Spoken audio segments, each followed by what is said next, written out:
नमस्कार भाइयों, कैसे हो आप सभी लोग। आप सभी का महान एजुकेशन चैनल में बहुत बहुत स्वागत है। भाइयों, कंप्यूटर यूपी पुलिस ऑपरेटर जो कंप्यूटर ऑपरेटर का एग्ज़ाम होने वाला है, उसके लिए इसको रिवीजन करने चल रहे हैं। देखते हैं क्या कुछ है, आप सभी लोगों को पता चलेगा। तो 4-5 मिनट के अंदर आप 45 मिनट का टॉपिक 5 मिनट में तैयार कर लोगे।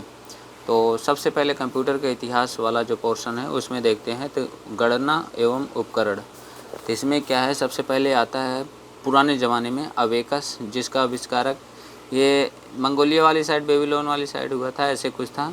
लेकिन आधुनिक अबेकस के बारे में पूछा जाता है क्वेश्चन आंसर में, तो चाइना होता है, तो हमने चीन लिख दिया है और टीचर ने भी यही बताया था। और एक नेपियर बोन्स होता है, ये उपकरण हैं और उसके खोजकर्ता यानी आविष्कारक ये हैं जॉन नेपियर। तो नेपियर से ही जॉन नेपियर याद कर लेना, ठीक है। और एक रेनकर स्टेप स्किन, रेनकर ये प्लस माइनस के लिए था, तो ये भी याद कर लेना। ये रेयर केस में ये भी क्वेश्चन पूछे जा सकते हैं, कुछ भी पूछ सकते हैं। तो रेनकर या स्टेप रेनकर के नाम से विल्हेम गॉटफ्रीड विल्हेम, ये याद कर लेना, ठीक है। ये वाला 2-3 बार देख लो, 2-3 बार गॉटफ्रीड विल्हेम। उसके बाद जैकवर्ड लूम के नाम, ये जैकवर्ड लूम जो उपकरण था, इसके जोसेफ मैरी जैकवर्ड, तो नाम से ही दोनों चीज़ मिल जाएगा, इसमें दिक्कत नहीं आएगी। अब न्यू यानी कंप्यूटर की शुरुआत होती है हमारे चार्ल्स बेबेज जी के द्वारा। तो 1822 में उनके द्वारा एक डिफरेंट इंजन बनाया जाता है और एनालिटिकल इंजन 1837 में बनाया जाता है। तो कंप्यूटर का अस्तित्व वास्तव में यहीं से देखने को मिला, जिसके आधार पर आज हम लोग काम कर रहे हैं। तो मील का मतलब होता है कि कंपनियों में जो काम होता था उसके हिसाब से। और एनालिटिकल इंजन में जो कुछ है, इसमें स्टोरेज की क्षमता थी, आउटपुट करने के लिए, इनपुट करने के लिए दोनों व्यवस्था थी। कि इनपुट डालना हो तो पंच कार्ड के माध्यम से डालते थे और आउटपुट जो प्लॉटर पे, प्रिंटर पे निकलता था, वो आउटपुट था। तो पहले पंच कार्ड जो है उसका जैकवर्ड फ्रांस के जो थे वो आविष्कारक थे। जो कपड़े बुनाई वाला काम चलता था उस लेवल का पंच कार्ड था, तो पुराना वाला। तो इसके बारे में कम कुछ क्वेश्चन पूछा जाएगा, मैरी जैकवर्ड, लेकिन नाम याद रखना। और 1801 में इन्होंने खोज कर दिया था, लेकिन वास्तव में जो ओरिजिनल पंच कार्ड का यूज हुआ था बढ़िया वाला, वो हरमन होर्लोरिथ नाम आएगा, जो पंच कार्ड के खोज करता होंगे, ठीक है। और ज़्यादा टाइम नहीं लेंगे। चार्ल्स बेबेज जो हैं कंप्यूटर के जनक हो जाते हैं और प्रोग्रामर जो हैं एडा लवलेज जी हो जाती हैं। और टैबलेटिंग मशीन एक होती है उस टाइम, तो उसके जो आविष्कारक होते हैं वो हरमन होलोरिथ होंगे। बस इतना याद करना है। और इसमें एक चीज़ और याद कर लो, ABC का फुल फॉर्म पूछा जाता है, एटनॉस ऑफ बेरी कंप्यूटर। और ये first electronic digital computing machine था। तो ये भी ABC के बारे में बस यही पूछा जाएगा, एटना बेरिस ऑफ कंप्यूटर। ये सब कम पूछा जाता है कि एक फर्स्ट सेकंड में क्या था। अब आते हैं जनरेशन में, कि पहले जनरेशन में कौन से कंप्यूटर थे, दूसरे जनरेशन में कौन से कंप्यूटर थे, उसके बारे में। तो वीडियो लंबा नहीं कर रहे, बस पूरा फुल कोशिश है अपना, पूरा फुल कोशिश। तो 1940 से 1956 का जो समय होता है उसमें जो इलेक्ट्रॉनिक उपकरण लगते हैं, यानी कि उसको चलाने के लिए, तो वैक्यूम ट्यूब होता है जिससे वो कंप्यूटर चलता है। और इसमें मेमोरी कार्ड जो लगती है, मैग्नेटिक ड्रम, और पंच कार्ड से इनपुट, यानी कि जो उसमें डाटा डाला जाता है, इनपुट जो है पंच कार्ड का माध्यम होता है। और इसकी भाषा जो होती है मशीन लेवल लैंग्वेज, 0 और 1 के लिए लैंग्वेज, और लो लेवल लैंग्वेज भी बोलते हैं इसको, बाइनरी लेवल लैंग्वेज बोलते हैं।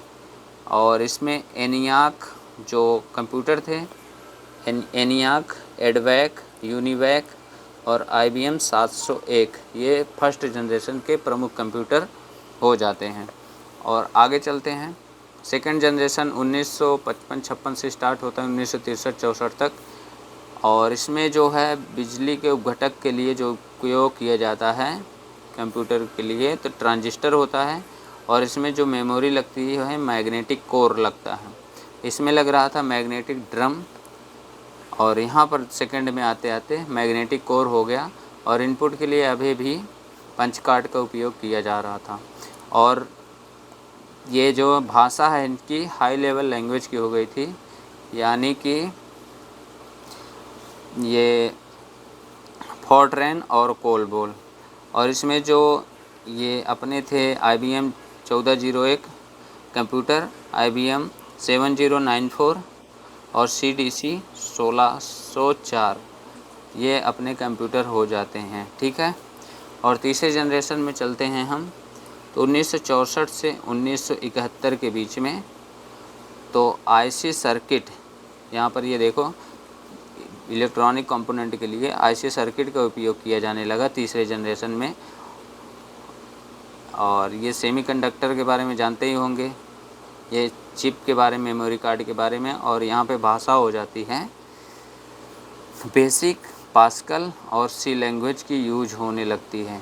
और OS सिस्टम की शुरुआत हो जाती है 1964 से 71 के ऑपरेटिंग सिस्टम की। और यहाँ पे कीबोर्ड का उपयोग किया जाने लगता है, मॉनिटर का उपयोग किया जाने लगता है। ये क्वेश्चन पूछा भी गया था, तो याद रखना। और IBM 360 और PDP 8, इसमें कुछ और हो सकता है, ये थोड़ा सा डाउट है। तो IBM 360 के बारे में पूछा जाएगा, तो 360 यानी थर्ड जनरेशन का हो जाएगा। 3 से कट रहा है ना ये पूरी संख्या, तो समझ लेना है थर्ड जनरेशन का है। ठीक है, और फोर्थ जनरेशन में आ जाते हैं तो 1971 चौथा जनरेशन होता है। और यहाँ पे इलेक्ट्रॉनिक कंपोनेंट के लिए माइक्रो प्रोसेसर का उपयोग होने लगता है। ULSI ultra large scale integrate circuit होता है। और लार्ज LSI का मतलब ये LSI large scale integrated circuit. और मेमोरी के लिए रैम, रोम, ये सारा कुछ होने लगता है, HDD हार्ड डिस्क वाला। और सेमीकंडक्टर, ये सेमीकंडक्टर के लेवल से इस मेमोरी का उपयोग होने लगता है, और ऑप्टिकल डिस्क का प्रयोग होने लगता है। यानी सेमीकंडक्टर इसमें भी है, सेमीकंडक्टर से रैम, रोम तक पहुंच जाते हैं हम। और फिर चलते हैं हम पाँचवें जनरेशन के लिए। तो इसमें चौथे जनरेशन में थोड़ी सी भाषा रह जाती है कि C++ और जावा जो है चौथे जनरेशन की हो जाती है भाषा, ये याद रखना, ये बहुत इम्पोर्टेंट है, ये पूछा भी जाएगा। जावा कौन सी किस जनरेशन की भाषा है? जावा और पाइथन। तो जावा से अगर आप रिलेट, पाइथन का मतलब हम एक तरह का पाइथन अजगर को भी समझते हैं। और जावा जो है, जावा में 4 अक्षर है, तो ये चौथी जनरेशन की हो गई। और पाइथन मतलब अजगर जो है चारों तरफ घूमते रहते हैं, तो वहाँ से भी हम समझ सकते हैं। और RDBMS ये होती है यहाँ की लैंग्वेज चौथे जनरेशन की। और इसी जनरेशन में इंटेल 4004 माइक्रो प्रोसेसर का निर्माण होता है, आविष्कार होता है। ठीक है, यानी कि बना लिया जाता है। और इसमें IBM और PC, ये कंप्यूटर, ये सारा कुछ आने लगते हैं। और एक लिस्ट बना दूंगा, वहाँ से आपसे लोग अलग अलग जनरेशन के कंप्यूटर के बारे में अच्छे से जान जाओगे। और पाँचवा जनरेशन जो है वर्तमान में चल रहा है, इसमें ULSI ultra large scale integrated और AI सिस्टम से विद्युत कंपोनेंट लगे हुए हैं, और क्वांटम लॉजिक पे अब काम चल रहा है। SSD क्लाउड स्टोरेज है अभी का। और प्राकृत भाषा, यानी कि हम कोई भी भाषा बोलते हैं वो उसको बाइनरी में कन्वर्ट करके अपने आप उसको कन्वर्ट कर देती है कंप्यूटर। और जो भाषा में आप चाहे जिस भाषा में लिखोगे वो अपने बाइनरी लैंग्वेज में कन्वर्ट कर लेती है। मेरे हिसाब से इसका मतलब यही है, प्राकृत भाषा को मशीन भाषा में अपने आप सारी भाषा को वो बदल लेती है। लेकिन ये प्राकृत वाली भी जो कुछ अब बोल रहे हैं सब कुछ पहले तो भाषा के हिसाब से बदलती थी। जावा वाली भाषा अलग, पाइथन वाली अलग। तो रोबोट और जो ये सारे कुछ बन रहे हैं अब सब पाँचवें जनरेशन के माने जाएंगे, एक तरह के कंप्यूटर ही हैं ये सब। और अब थोड़ा सा एक्स्ट्रा नॉलेज हो जाएगी। माइक्रो प्रोसेसर के बारे में पूछा जा सकता है कि किसने इसका खोज किया था। तो 1971 में इंटेल 4004, और यानी कि बनाया किसने था, तो टेड हॉप इसके आविष्कारक हो जाएंगे, टेड हॉप। और PC में जो पर्सनल कंप्यूटर जो आने लगे थे PC, तो अल्टायर के नाम से अल्टायर 8800 पर्सनल कंप्यूटर था। और ऑपरेटिंग सिस्टम में MS DOS, यूनिक्स और GUI जेरोक्स PARC हो जाता है OS सिस्टम में, ऑपरेटिंग सिस्टम में, और विंडोज़ 1 से शुरुआत हो जाती है।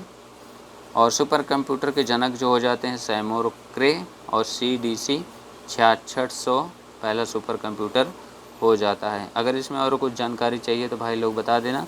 अब अगली क्वेश्चन में लगभग 50 से 60 क्वेश्चन कंप्यूटर के फर्स्ट जनरेशन से जो बनते हैं वो वीडियो डालने वाला हूँ, तो आप सभी लोग देख लेना। और वीडियो कैसे लगा आप सभी लोग ज़रूर बताना।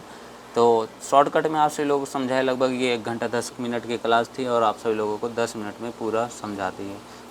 1-2 बार वीडियो देख लोगे पूरा क्लियर हो जाएगा। फिर मिलेंगे भाइयों नेक्स्ट वीडियो में। जय हिंद।